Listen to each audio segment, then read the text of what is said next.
Boa noite a todos. Então, estamos reunidos para o estudo da obra Paulo e Estevão. Hoje é o nosso estudo de número 55. Vamos envolver o nosso irmão Maurício para fazer a nossa prece. Amado Mestre Jesus, te agradecemos, Senhor, a oportunidade do estudo, do encontro em grupo, em família.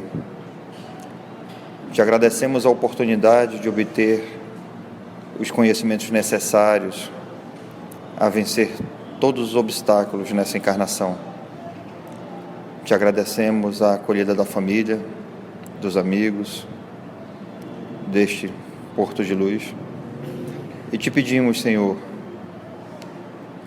que todos os ensinamentos aqui repassados possam ser fixados fundamente em nossa consciência, profundamente em nossos corações, e que nós possamos reproduzir, não apenas em palavras, mas em exemplo, no convívio doméstico, social, e onde quer que tu nos chame ao testemunho. Ampara e guarda todos aqueles irmãos que não puderam estar presentes, todos os nossos familiares em casa e todos os irmãos do plano espiritual trazidos aqui conosco. Que assim seja. Então, nosso querido Saulo de Tarso iniciou a sua pregação, foi até a sinagoga. Só não foi preso porque não havia o documento em mãos, mas ele já está sendo procurado. Ananias foi preso, ficou 24 horas preso. Perguntaram de Ananias aonde estava Saulo, ele disse: Saulo está com Jesus. Foi uma forma que ele arrumou de responder sem mentir, afinal de contas ele estaria com Jesus. Assim que Ananias foi solto, no mesmo dia, à noitinha, todo machucado, levou as 20 bastonadas, ele foi à procura de Saulo, esteve com Saulo e deu a ideia de Saulo de Tarso de sair da cidade no sexto. E ele até perguntou: você se incomodaria? Ele disse: não, Moisés começou no sexto, por que eu não vou poder sair da cidade no sexto? Então, estamos nesse momento, nessa programação, nessa saída de Saulo de Tarso da cidade de Damasco, antes que ele seja preso e com certeza seria morto. E o trabalho de Saulo de Tarso ainda está por ser realizado, e não para morrer, simplesmente se entregar à morte. Se entregar à morte seria muito mais fácil do que ficar para a luta. Às vezes nós lastimamos quando alguém desencarna. Nós temos que lastimar os que ficam, quem está na luta. Quem desencarna saiu da luta, foi dado baixa na carteira, saiu da guerra. Então nós temos que lastimar, somos nós que estamos ainda aqui. Quem foi dado baixa na carteira. Eu vou ler o parágrafo da semana passada. Do outro lado, saiu rápido do cesto, deixando-se empolgar por estranhos pensamentos. Seria justo fugir assim? Isso é Saulo. Não havia cometido crime algum. Não seria covarde deixar de comparecer perante a autoridade civil para os esclarecimentos necessários? Ao mesmo tempo, considerava que sua conduta não provinha de sentimentos frívolos e inferiores, pois ia a Jerusalém resoluto, buscaria avistar-se com os antigos companheiros, falar-lhes-ia abertamente, concluindo que também não seria razoável entregar-se, inofensivo, inerme, sem movimento algum, ao fanatismo tirânico da sinagoga de Damasco. Então vamos lá, que Jesus nos conduza. Aos primeiros raios de sol, o fugitivo ia longe, Levava consigo os bolos de cevada como única provisão. E o evangelho presenteado por Gamaliel como lembrança de tanto tempo de solidão e de luta. A jornada foi muito difícil e penosa. O cansaço obrigava-o a paradas constantes. Mais de uma vez recorreu à caridade alheia no trajeto penoso. Mais de uma vez recorreu à caridade alheia no trajeto penoso. Às vezes nós temos o hábito de dizer assim: não, eu não gosto de pedir, eu não gosto de incomodar. E às vezes você está passando por uma situação que era necessário você solicitar. E você diz: eu não gosto de incomodar. Pode ser que você não goste de incomodar, mas isso também pode estar revestido de muito orgulho. De muito orgulho. Então esse movimento de Saulo aqui, quando ele diz: a jornada foi muito difícil e penosa, o cansaço obrigava a paradas constantes. Mais de uma vez recorreu à caridade alheia. Olha o movimento de humildade desse homem. Então nós temos que fazer essa autoavaliação. Realmente a minha intenção é não incomodar, ou é o orgulho que me movimenta? Porque às vezes nós temos orgulho até de confessar, de dizer assim: olha, eu estou precisando de ajuda, alguém conversa comigo? Você imagina eu na posição de dirigente: eu não preciso conversar com ninguém, eu também sinto dor. Chega uma hora que eu digo: eu preciso conversar. Então eu dizer que eu não preciso conversar, isso é um ato de vaidade e de orgulho. Péssimos companheiros. Então olha aqui o movimento que o doutor da lei fez. Várias vezes parou e teve que pedir, porque ele só levou bolos de cevada. E o evangelho então presenteado. Então, mais de uma vez recorreu à caridade alheia no trajeto penoso, com auxílio de camelos, cavalos ou dromedários. A viagem de Damasco a Jerusalém não exigia menos de uma semana de marchas exaustivas. 7 dias. Ou seja, foi o período que ele levou de Jerusalém para chegar a Damasco. Então ele já estava há 6 dias naquela modorra, naquele movimento. Foi quase às portas de Damasco que Jesus apareceu. Com auxílio de camelos, cavalos ou dromedários, a viagem de Damasco a Jerusalém não exigia menos de uma semana de marchas exaustivas. Saulo, porém, ia a pé. Poderia talvez valer-se do concurso definitivo de alguma caravana, onde conseguisse os recursos imprescindíveis: água, comida. Mas preferiu familiarizar a vontade poderosa com os obstáculos mais duros. Afe amarela. Jesus precisava ir para Samaria. Aí os de João disse: nós vamos por aqui. Não, nós vamos por lá. Mas Senhor, preciso passar pela Samaria. Era o percurso mais longo. Então é isso que é difícil a gente entender. Normalmente a gente procura Jesus para ele facilitar. A gente procura uma religião, a gente não quer passar por um processo obsessivo, a gente não quer passar por dor, a gente quer tudo redondo, a gente quer tudo bonitinho, a gente fica barganhando. Só que nós não entendemos que andar ao lado de Jesus é fazer o percurso mais longo. Com Cristo é sacrifício. Ele não disse: pegue tua rosa e siga. Ele disse: pegue a tua cruz e siga. Então andar ao lado do Cristo exige de nós sacrifício. Se tu tens um esposo ou uma esposa horrenda, se tu anda ao lado do Cristo, tem que fazer o sacrifício de. Se tu tem um filho encapetado, se tu anda ao lado do Cristo, tem que fazer o sacrifício de.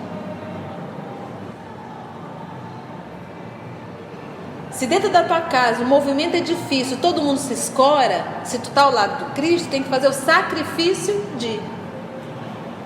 Então quem opta a andar com o nosso Senhor Jesus tem que fazer o sacrifício, porque com ele não é moleza. Então ele aqui já fez esse movimento. Qual foi o movimento? Preferiu familiarizar a vontade poderosa com os obstáculos mais duros. Não vai te senhorando das coisas fáceis, não. Procura o caminho mais árduo. É mais ou menos assim.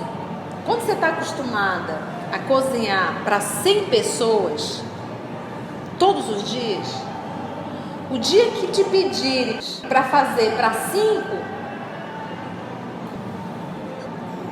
mas aquilo vai ser muito leve para ti.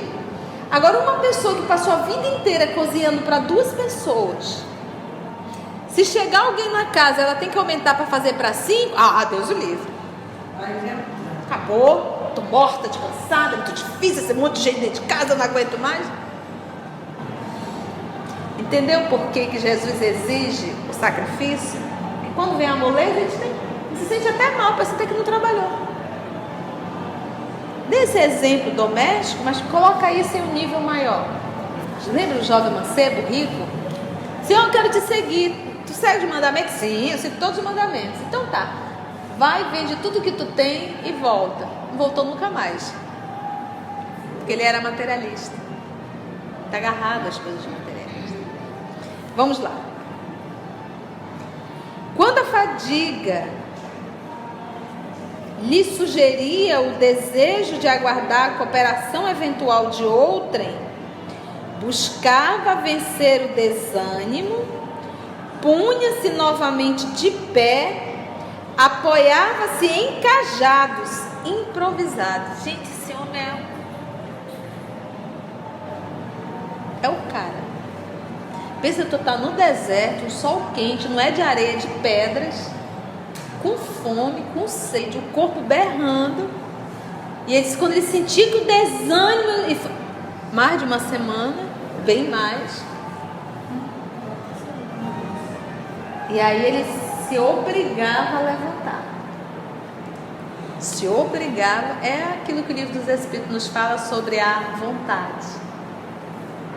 Pode observar em casa. Quando chega o cansaço e o negócio de já vai se entregando. Morreu, acabou. O trabalho nos protege do mal. A ociosidade é que nos faz mal. Por que a Alcine não quis abrir mão de cuidar de Suzana? Porque ela sabia que a ociosidade faz muito mal.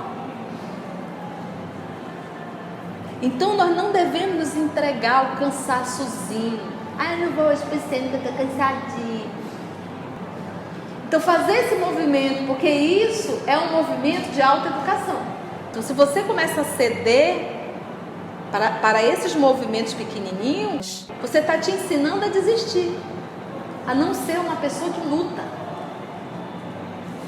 E é interessante esse movimento aqui do sacrifício. E esse sacrifício te obriga a. Te obriga a. E quando tu vê que aquela modorra, aquela coisa está chegando, você vai, levanta, Conceição, vamos lá terminar o serviço. Por isso esse movimento final. Quando a fadiga lhe sugeria o desejo de aguardar a cooperação eventual de outro, eu vou esperar aqui para ver se passa algum camelo, algum grupo, que eu não dou conta mais de andar, né?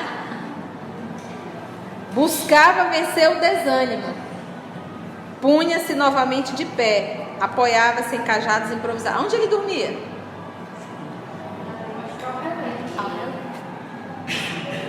E à noite faz muito frio, né?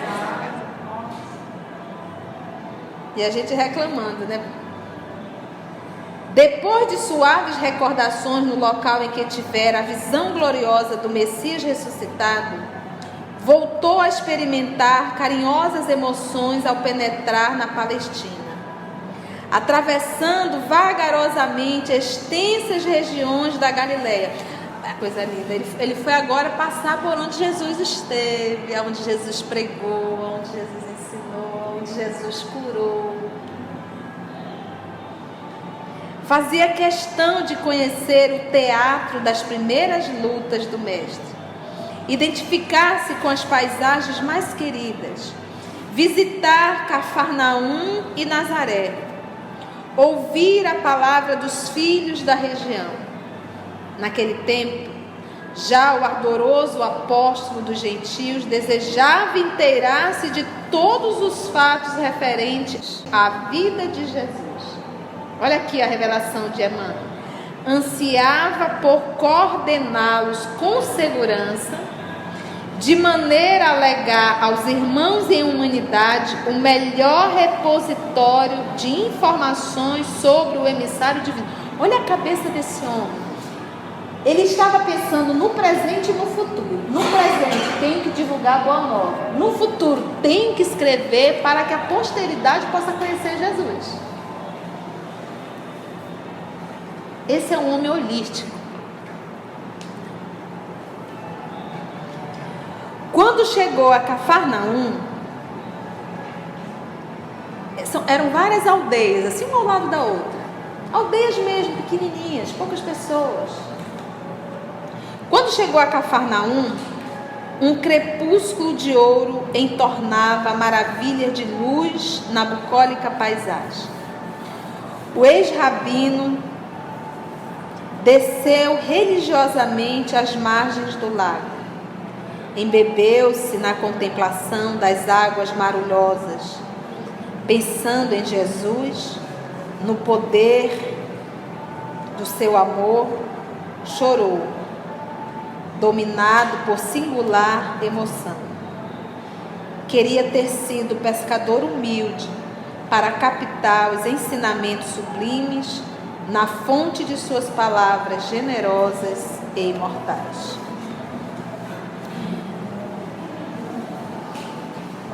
Primavera, verão, viu gente? Presta atenção no tempo. Estamos aqui aproximadamente no ano de 39, tá? Por 2 dias, ali permaneceu em suave embevecimento. Sem revelar-se, procurou Levi, ou seja, a informação que Levi estava onde? Em Cafarnaum, no ano de 39, 6 anos aproximadamente depois da morte de Cristo. Levi, que o recebeu de boa vontade. Lembra, ele não está vestido à romana, não está de cabelo cortado, parece realmente, como ele diz, um beduíno, um homem do deserto. E Levi é um homem rico. Então, recebeu ali com toda boa vontade, mostrou-lhe sua dedicação e conhecimento do Evangelho. Falou da oportunidade de suas anotações, porque Levi é Mateus, que o recebeu de boa vontade. Então, o filho de Alfeu, olha aqui, ó,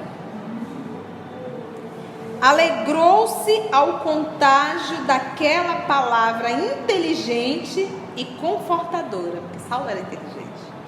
Saulo viveu em Cafarnaum horas deliciosas para o seu espírito emotivo.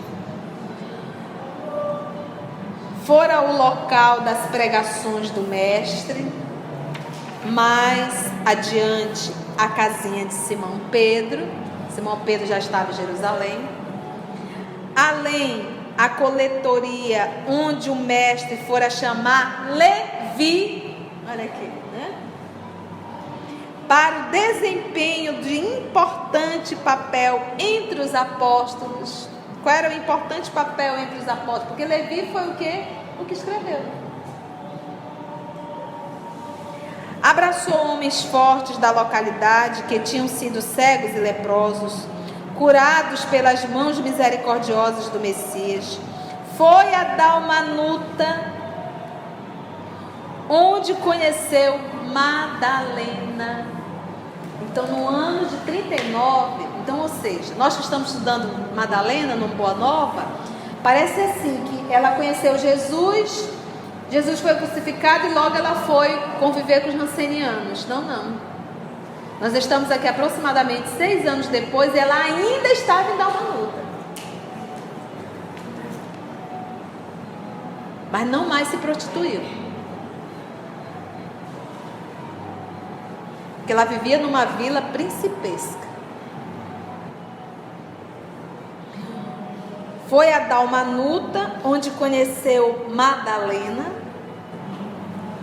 Enriqueceu o mundo impressivo de suas observações, colhendo informes inéditos. Madalena comenta fatos que não estavam nas anotações de Levi. Porque lembra que Madalena, ela sempre foi assim, colocada à parte entre os discípulos. O povo era cheio de dedo com Madalena. Todo mundo com o olho assim meio espichado, apesar de que ela era muito bonita. Então, às vezes, a pessoa não quer nem se aproximar, que é para que ninguém fale mal. E Jesus dormia na geladeira por causa disso. Falavam mal dele, ele nem ali. O próprio Pedro deu aquela olhada, só os dois sozinhos na sala, em penumbra. Então, Jesus não estava nem aí com que se o outro. Se nós formos parar para ficar sempre preocupado com o que A, B, C, cada um vê o que tem dentro de si. E Paulo foi até ela, conhecendo a sua história, e com certeza ouviu coisas que Levi não sabia. Por isso é que tem passagem que nós vamos encontrar em Lucas, mas não tem em João. Nós vamos encontrar em João e não tem nenhum outro dos três.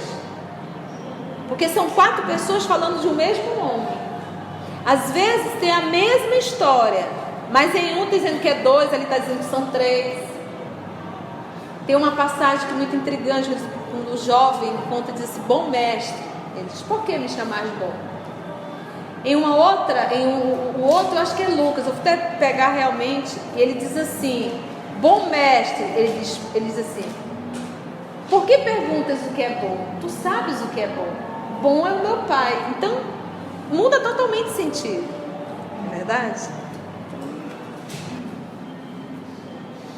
Daí a dias, depois de repousar em Nazaré, que era a cidade onde Jesus cresceu, ei-lo às portas da cidade santa dos israelitas, exausto. E se você ver o mapa, era longe. Ei-lo às portas da cidade santa, exausto de fadiga, das caminhadas penosas, das noites de vigília, cujos sofrimentos muitas vezes lhe pareceram sem fim. Em Jerusalém, todavia, aguardavam outras surpresas não menos dolorosas. Estava empolgado por ansiosas interrogações.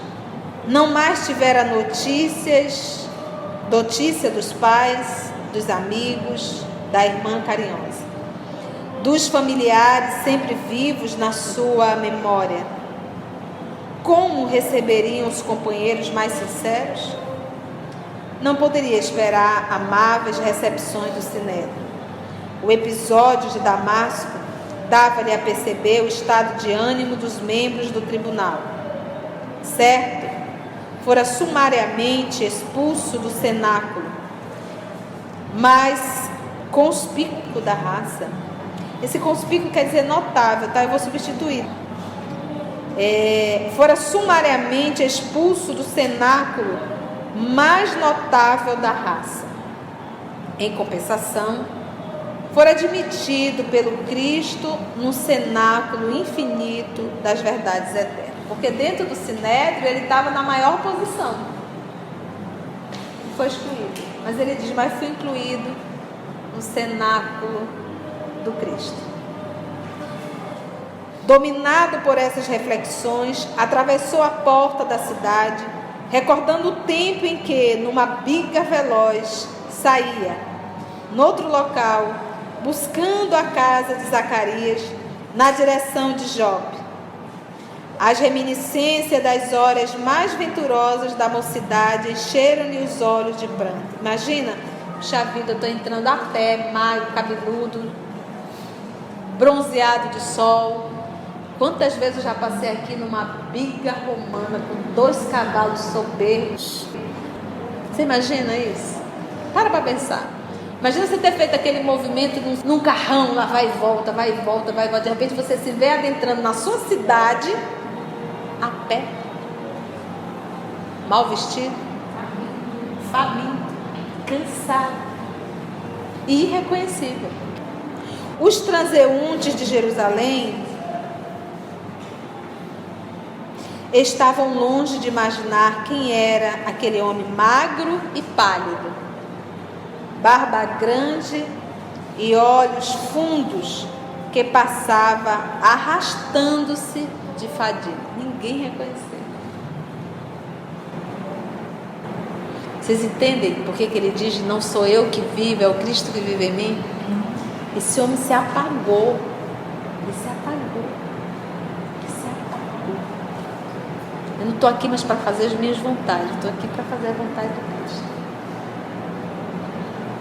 Se apagou. Ou seja, ele destruiu vaidade, destruiu o orgulho, que são as chagas da humanidade. Ele fez esse movimento. Por isso que hoje, praticamente 2000 anos, nós estamos falando dele. Por isso que Emmanuel vai escrever uma história sobre esse homem. Porque o que tem em Atos dos Apóstolos é só um pontinho do iceberg. Após grande esforço, atingiu um prédio residencial do seu conhecimento. O coração palpitou-lhe apressado, como simples mendigo. Bateu à porta em ansiosa expectativa. Um homem de semblante severo atendeu secamente.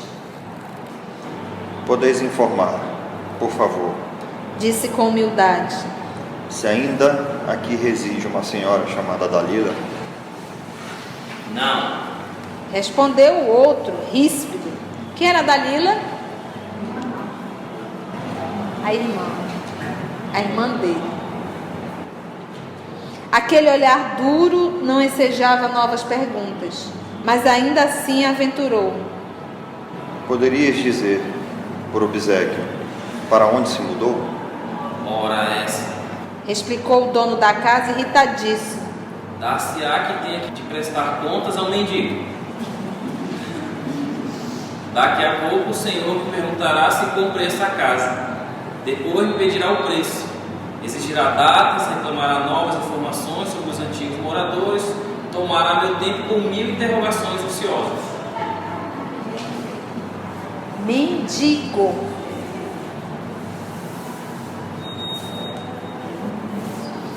O pessoal comenta lá, o pessoal de Minas, tinha um cidadão lá, um trabalhador, que ele saía fazendo aquela campanha do quilo, que é a Alta de Souza. Você vai, bate na casa de um, dá uma mensagem, pergunta se a pessoa tem alguma coisa para doar, eles vão juntando aquilo dali para levar para um grupo de necessidade. E esse era o dirigente, era o responsável. Então ele bateu na casa de uma senhora, a senhora veio muito ignorante, ele estendeu a mão, ela foi e cuspiu.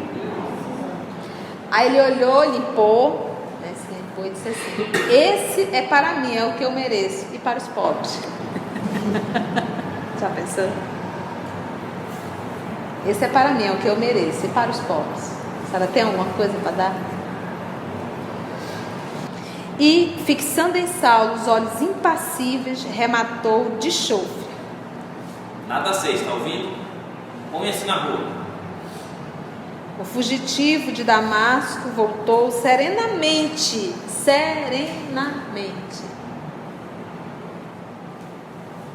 para a via pública. Nem tchum para o homem. Não ficou chateado, não ficou deprimido, não ficou se sentindo humilhado. Tranquilo. Agora olha como Emmanuel é. Enquanto o homenzinho, é como Emmanuel trata o cidadão lá que tratou mal o irmão, dava expansão aos nervos doentes, porque está doido, uma pessoa dessa não está normal, batendo a porta com estrondo. Homenzinho dava expansão aos nervos doentes.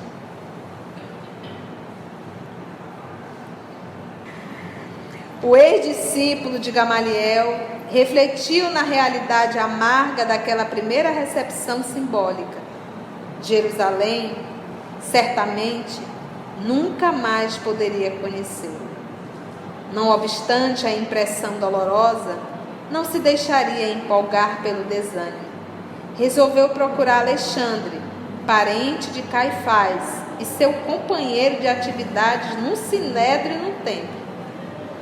Cansadíssimo, bateu-lhe a porta, com minguadas esperanças.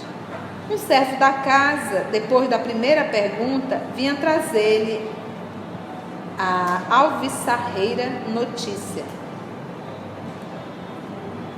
Vinha trazer-lhe uma boa notícia, de que o amo não se demoraria a atender. Com efeito, daí a pouco, Alexandre recebia o desconhecido com indisfarçável surpresa. Satisfeito por conseguir a atenção de um velho amigo, Saulo adiantou-se cumprimentando com alegria. O israelita ilustre não conseguiu ocultar o desapontamento e sentenciou com alguma generosidade das palavras: Amigo, aqui vindes a esta casa. Será possível que não me reconheças?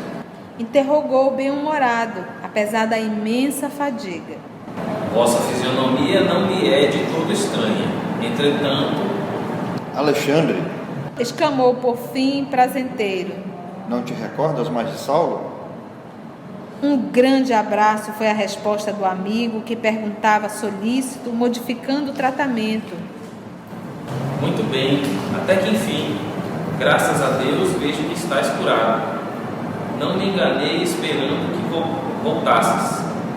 Grande é o poder do Deus de Moisés. Mas ele não titubeou, não. Ele não estava para agradar ouvidos de ninguém. Saulo compreendeu de pronto a ambiguidade daquelas expressões.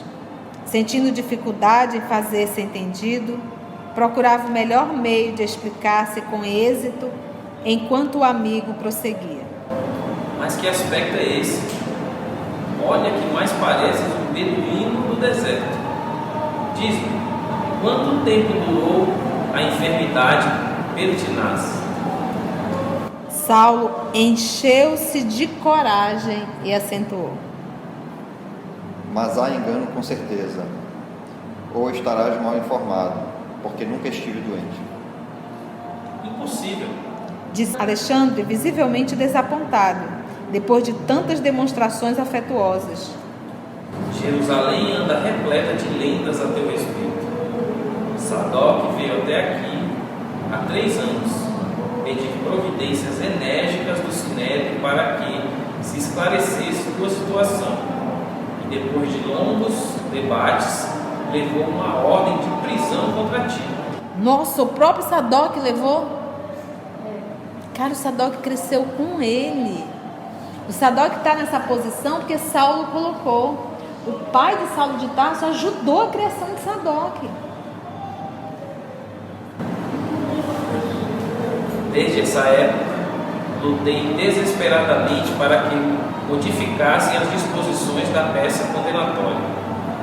Provei que, se havias adotado uma atitude simpática para com a gente do caminho, certo, essa decisão obedecia a fins que não estávamos habilitados a compreender de pronto, como, por exemplo, de sondar melhor a extensão de suas atividades revolucionárias.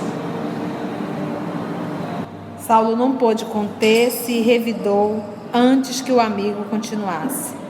Mas, nesse caso, seria um hipócrita refalsado, e indigno do cargo e de mim mesmo. O outro, contrafeito, carregou a sobrancelha, Aliás, ponderei todas as hipóteses, e como não podia tomar-te por hipócrita, acentuou Alexandre, procurando emendar a mão. consegui provar que tua atitude em Damasco provinha de transitória demência. Não era justo pensar de outro modo, mesmo porque, do contrário, serias também insincero conosco na esfera do farisaísmo. Você que é amigo, né? Esse aqui tentou, deu nó em pingo d'água para tentar evitar que fosse preso, né? O ex-rabino sentiu a delicadeza do impasse. Havia renovado as concepções religiosas, mas estava diante de um amigo. Disse: olha, eu não sou mais fariseu, mas eu continuo sendo teu amigo. É igual assim: olha, eu não sou mais espírita, mas eu continuo sendo seu amigo. Quando muitos o abandonavam, aquele o recebia fraternalmente. Era necessário não magoá-lo. Todavia, Era impossível mascarar a verdade. Sentia os olhos úmidos. Impunha-se-lhe testemunhar o Cristo a qualquer preço, embora tivesse de perder as maiores afeições do mundo.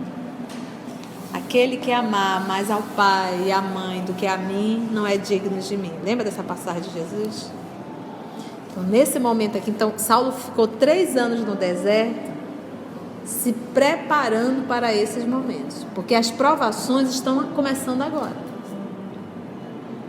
Subir no púlpito, falar, ser apedrejado, isso para Saulo, ele se sentia até bem devido à culpa que ele carregava. Mas abrir mão de pessoas amadas, de amigos, isso aí não foi fácil. E ele aqui com dó, porque era um amigo, né? Alexandre, disse humildemente: é verdade que iniciei o grande movimento de perseguição ao caminho, mas agora é indispensável confessar que me enganei. Os apóstolos galileus têm razão. Estamos no limiar de grandes transformações. Às portas de Damasco, Jesus me apareceu na sua gloriosa ressurreição e exortou-me ao serviço do seu evangelho de amor. A palavra saía-lhe tímida, lavada no desejo de não ferir as crenças do amigo, que, não obstante, deixava transparecer profunda decepção no rosto pálido. Não digas tais absurdos, exclamou irônico e sorridente. Desgraçadamente, vejo que o mal continua minando-te as forças físicas e mentais. A sinagoga de Damasco tinha razão. Se não te conhecesse da infância, dar-te-ia agora o título de blasfemo e desertor. Está insultando a lei. Eles não conseguiam, gente, conceber. É assim, hoje a gente olha assim, a gente diz, menino, que povo grosso, mas para pensar. Quando Jesus disse, eu não vim destruir a lei, eu vim cumprir, ele está falando da lei moral. Mas aquele rito externo, Jesus fugiu totalmente. E o que o farisaísmo mais cultuava eram esses atos externos. Então Jesus não se vestia como um doutor da lei, como um fariseu, não procurava os templos, não fazia questão de estar ali, vivia com pessoas pobres. Jesus andava descalço, tinha um cabelo longo, partido ao meio, andava com pescador, com prostituta, foi morar na Galileia, que era como se fosse assim, ele até diz, o que pode vir da Galileia se não peixes e frutos? É tipo assim, não tem ninguém inteligente ali. Então o que ele imaginava? É um tolo falando com outros tolos, e pobre ainda por cima, e que vive conversa com prostituta, conversa com tudo que é gente. Como é que esse homem pode ser o profeta, o Messias que nós estamos aguardando? Isso é uma blasfêmia. E ainda querer colocar esse homem acima de Moisés, isso era uma loucura. Então esse amigo Alexandre, olhando para Saulo, diz, está doido, surtou, justamente Saulo. Entendeu? O texto, no contexto daquela época, o moço tassense, não obstante a energia corajosa, estava desapontado. Aliás, prosseguiu o outro, assumindo ares de protetor, desde o início de tua viagem, não concordei com o mísero cortejo que levavas. Jonas e Demétrio são quase boçais. Boçais, sabe o que é, gente? São burros. Eram os 2 soldados que estavam acompanhando, lembra? E Jacó vive de caduquices. Com semelhante companhia, qualquer perturbação da tua parte haveria de acarretar grandes desastres morais para a nossa posição. No entanto, Alexandre, dizia o ex-rabino um tanto humilhado, devo insistir na verdade. Vi com estes olhos o Messias de Nazaré. Ouvi-lhe a palavra de viva voz. Compreendendo os erros em que vivia, na minha defeituosa concepção da fé, demandei o deserto. Lá estive 3 anos em serviço rude e longas meditações. Minha convicção não é superficial. Creio hoje que Jesus é o Salvador, o Filho do Deus vivo.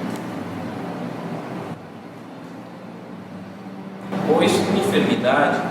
Repetia Alexandre, arrogante, modificando o tom da intimidade. Transtornou a vida de toda a tua família.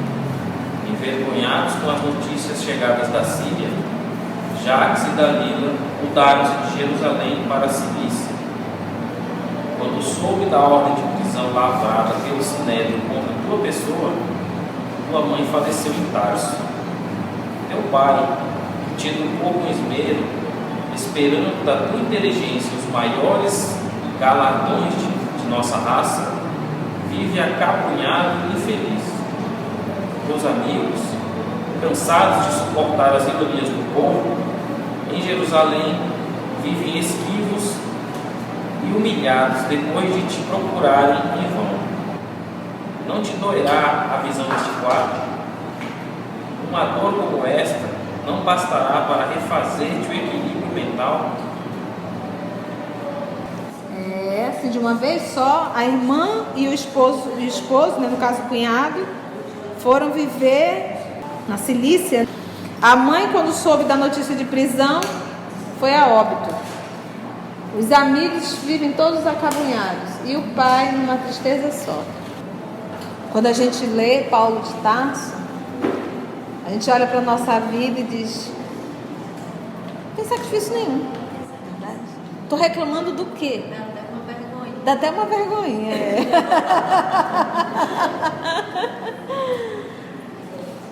Tudo bem, gente? Foi bom o nosso estudo? Alguma pergunta ou alguma colocação? Na obra Boa Nova, quando Jesus vai falar do amor, ele fala do sacrifício. Então, em verdade, o amor é resultado do sacrifício. Se não tem sacrifício, não tem amor. Então, nós precisamos desenvolver o amor. E ele só vai chegar através do sacrifício. Vamos orar?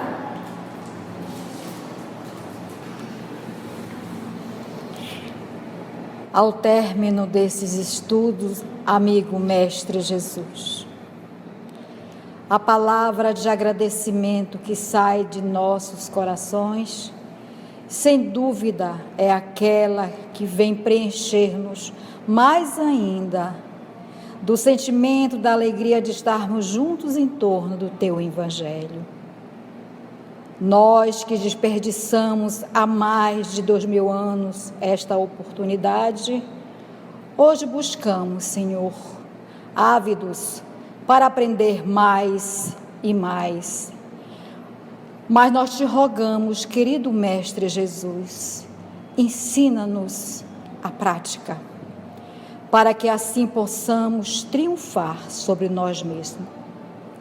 Desta forma, querido Mestre, queremos encerrar esta noite, dizendo-te muito obrigada pelo amparo, pelo aconchego, pelo cuidado dos amigos espirituais com cada um de nós. Que retornemos aos nossos lares, na certeza que temos a tua companhia amiga e proteção. Ficai conosco, amigo Mestre.